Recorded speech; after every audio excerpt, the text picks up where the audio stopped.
Alright boys, we're here again in the pre-game lobby to give you another settings video. This is going to be exclusively for controller players. On my channel, I just uploaded one specifically for keyboard and mouse players. If I put them both in the same video, it would just simply be too long, and there's going to be controller players waiting for me to be done talking about keyboard stuff, and vice versa, there's going to be keyboard people waiting for me to be done talking about controller stuff. So I thought it was best to make two videos. Basically, I've talked about in this video, I'm going to be talking about, but in my keyboard video, I talked about everything. And this video is going to be the same. I'm going to be talking about all possible binds, settings. My binds are a bit tricky, but I'll try and explain them best as possible, but I won't really go in depth on binds. This is more for your sensitivities and how it affects you being able to edit and aim properly. I have a good secret in this, so hopefully it helps you out, and you won't see the secret anywhere else. I do have timestamps if you want to go straight to the aim, because that is where the secret is, but I would appreciate it if you watch the whole thing. We're going to start off right now. Going straight in, obviously on PC, I've already done this in my other video, so if you've already watched that and you want to skip past this, you know I got those timestamps for you. But we've got, in the display, we have window mode, full screen, that gives you more frames, so you want to do that. This is only for PC players. I don't think console have this menu. Resolution, 1920 by 1080. If you're struggling for frames, you can drop it down to 1600 by 900. It will affect your quality, but you'll gain more frames and better input delay, so it won't be as laggy. But trust me, 1920 by 1080 is fine, unless you're running on a potato. Unfortunately, in that case, you do gotta lower it down. Frame rate, I've mine capped at 360 FPS, but I play on a 280 Hz monitor, so therefore I can't cap it at 240 because it's too low. So I have to go with 360. So instead I capped it from a driver level, which means Fortnite doesn't really have control over my frames. If you're just like, let's say for example, probably the most common one other than 60 would be if you're 144 FPS, I recommend capping it at 160. If you're 240, just cap it at 240, and like me being 280, just cap it at 280. You'll have a much more smoother experience. Brightness, I do have it on 110, like I said in the last video, is because I find it hard to see stuff in this new season, and 110 just gives me that extra bit of visual fidelity and being able to see things really, really good.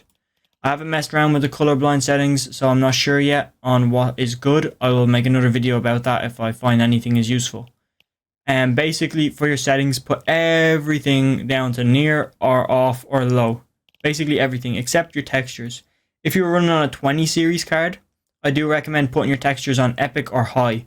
This will improve your frame rate, believe it or not, because like I said in my other video, this is like Fortnite is a CPU bound game, which means it uses more CPU than GPU. So your GPU tends to sleep and not do a lot of work because it's not required to. By putting your textures in epic, it automatically sends signals to your graphics card telling it to, like, you know, step the game up and like just be on steroids, basically do the max it can.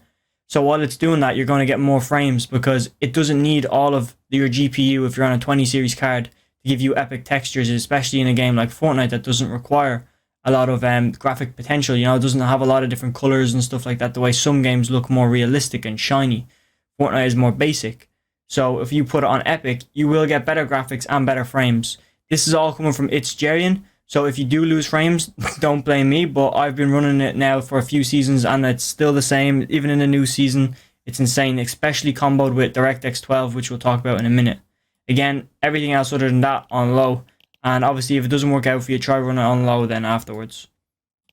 VSync off, motion blur off, make sure they're off. I think you guys know why. It's season 16. If you don't have these off, you don't know why you're lagging. Just put them off. DirectX 12, obviously, like I said, I get a lot less input delay than normal DirectX 11. I did not mean to do that, but anyway, I'm on DirectX 12 anyway. But performance mode is good, but I find I lose frames playing performance mode. The input delay is better. I find my sound is messed up. I have sound bugs on my graphics card with it. Like my sound, I'll shoot, and then I hear my sound way too delayed, and it's the same thing happens when people shoot at me. I hear the sound way delayed and it's like not helpful for me, so I just turn performance mode off. If it's working fine for you, I recommend running it because the input delay benefits are really good. But DirectX 12 for me, like, is really, really good, especially when I optimize it. I have literally a dual monitor. I do be recording and streaming and I'm still pulling 280 frames, and I have a 2080 Super. Like, that's insane to pull 280 frames. Like, I don't know, man. And have 2 monitors and record and live stream. I don't know how I got lucky. I just got a lucky build, I think. But it is slightly overclocked. Always allow multi-threaded rendering. I suggest that. I don't think, like, there's probably about 10% of CPUs out there that don't allow multi-threaded rendering. So even if you have this on, it won't make a difference because you just don't have multi-threads. But, like, the other 90% do, so I recommend putting that on. And unless you're on a PC from, like, the 80s or 90s, you will have multi-threaded rendering available. Use GPU crash debug, put that off. Latency markers, I have it on so I can see my ping. Put reflex low latency, put it on or on boost. If you're having problems with your frames and maybe lags and kind of inconsistent frames, put it just to on or put it to off. But if you can, it's such a big benefit just having it on alone. But try and push to get it on plus boost. It does affect frames though sometimes, I've noticed. Even when you see it, I think it says. NVIDIA reflex low latency reduces system latency in GPU bound scenarios. Requires NVIDIA video card and the latest drivers. So obviously it does only work with NVIDIA, but it's GPU bound scenarios. So when your GPU is, you know, doing bits, that's why I have my textures on Epic. So that way it uses more of my GPU. So which then helps me with my NVIDIA reflex low latency. And obviously anything to do with the ray tracing category, just turn it off. You're going to kill yourself if you have them on. Make sure your region's on Europe. I don't really need to go too in depth in this except for these ones in the building category. Reset building choice on. Basically just these top 3, make sure you have them on, man. No matter what you're doing or what's happening, have them on. I will talk a bit about confirm edit release later, but make sure you have these 3 on.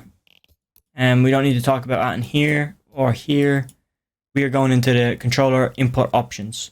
So fair play to all my boys who've watched the whole video so far, man. I would appreciate it if you hit a like. You're an absolute legend for watching the whole thing. It really does help me out. And if you skipped to this part, I still appreciate you, man. At least you didn't click off the video like probably half the other people. So starting off, okay, we obviously have this locked, so it doesn't do anything.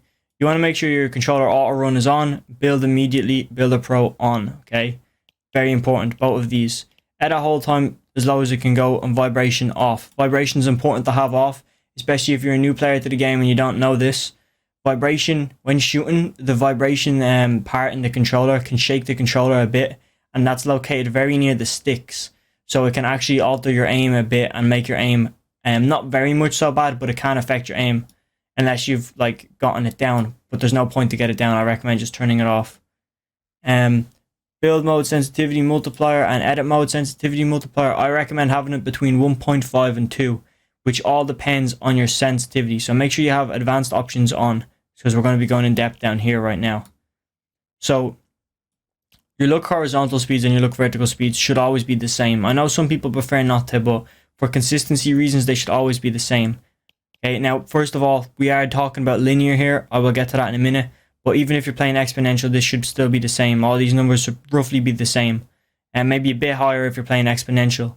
But what I notice is between 40 to 55 is what I like to play when I'm playing. But these are my settings. Like, I haven't touched, I know I'm a keyboard player, but I haven't touched my controller since chapter 2, season 2, or season 2, when I swapped the keyboard and mouse.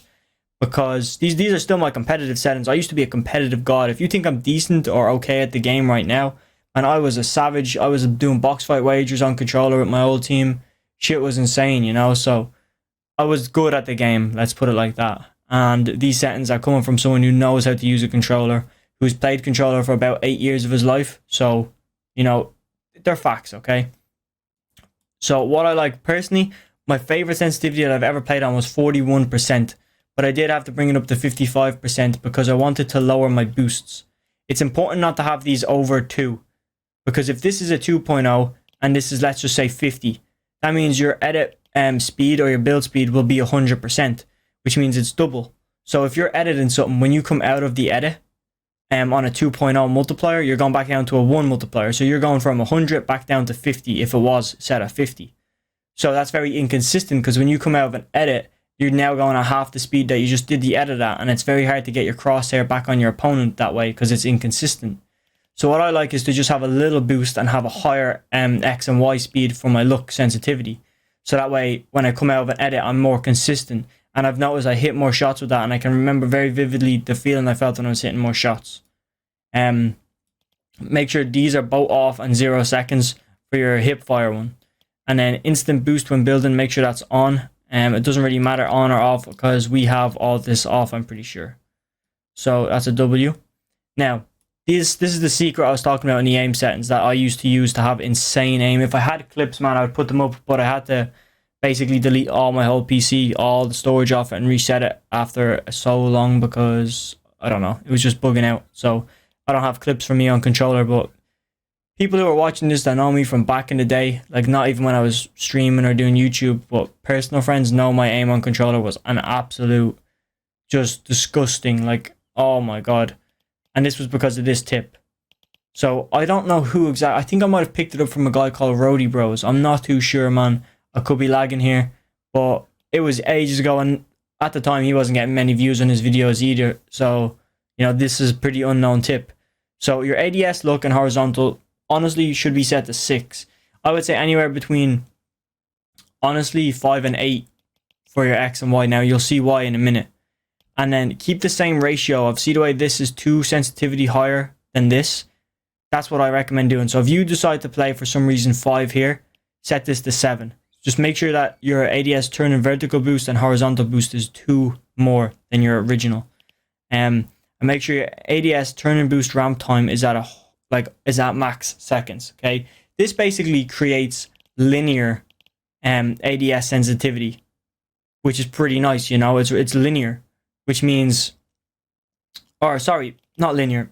This creates exponential ADS. So basically, you know the way ADS guys can be smoother because it's not linear. You know, it's not like when you're making small movements with linear, it's very hard. But with hipfire, you need linear to be consistent and to edit super fast and to have that smooth effect. But with exponential, when you ADS, you have God tracking and God aim because it's very smooth and easy to control small movements.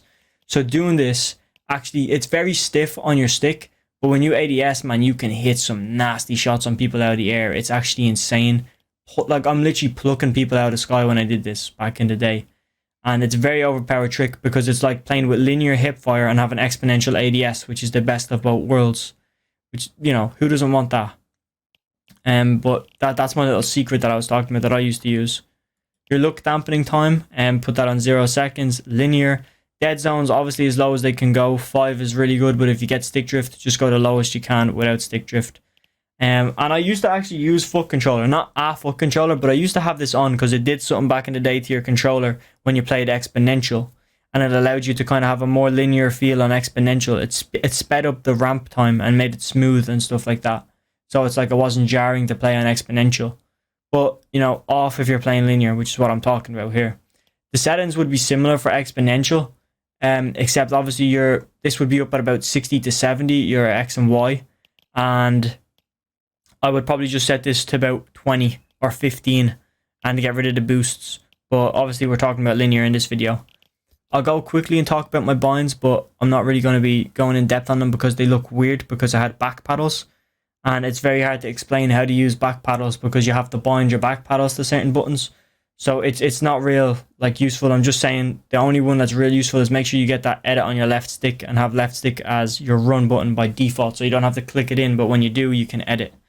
But that can cause stick drift, so maybe put it to pickaxe. Depends, but I can't really go in depth and explain back paddles without a back paddle controller in front of me and explaining it and showing you guys what I mean.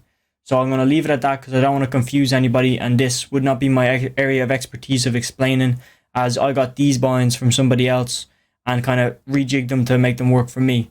But as far as the sensitivity as far as the sensitivity goes, it's 100% best settings you can get, especially for Season 6 just after starting. And I'm out of here, man. I hope you enjoyed the video. Make sure you hit that sub button if you want to stay tuned with all the latest and greatest Fortnite tips, information, how to rotate, how to play for high ground, all these kind of IGL, inside the mind kind of tips that my boy Arab would do. So that's what we got over on this channel. Make sure you hit the sub button. I'm out of here. Have a good one.